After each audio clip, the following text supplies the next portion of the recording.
Welcome back. Today we are watching out for your personal information during this Data Privacy Week. The Better Business Bureau wants to make sure the information you are sharing on the internet is protected, and you're taking some important precautions to do so. Sarah Wetzel joins us from the Better Business Bureau, and we know that millions of people are sharing information on their phones, their laptops, computers. Everything seems to need your personal information.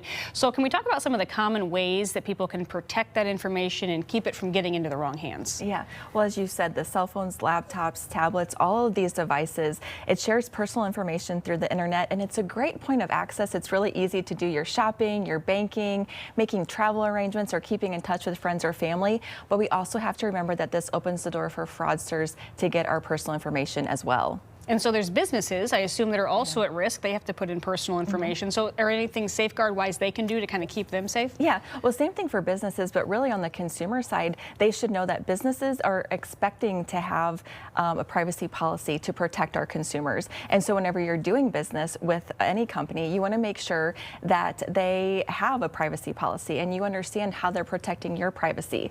One of the standards of trust with Better Business Bureau is safeguarding your customers' privacy.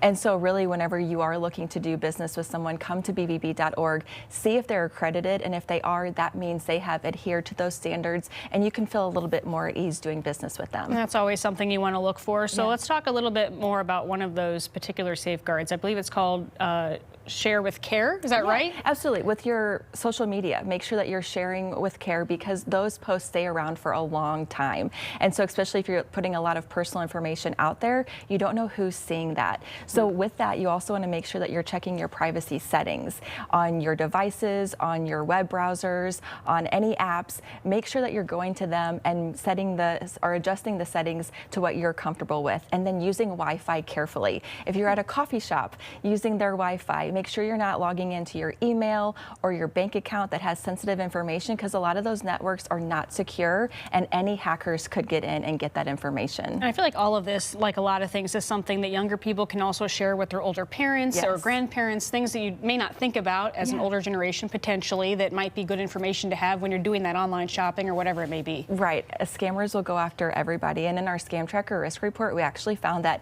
18 to 24-year-olds are getting scammed more often than the older generation. Really? So this information is great for any age. Wow, I would not have guessed that. I know. That's kind of interesting. Everybody's on their phone, though. Everybody's, using these devices, and so that's why you want to make sure you have strong passwords and all of the things. Multi-factor authentication is only going to help you. So anything that you can do to secure your data, you want to make sure that you're doing. Good information for everybody. And remember, like she said, you can always check a business's rating or report a scam by going to bbb.org. Sarah, thank you so much for being here. Good information.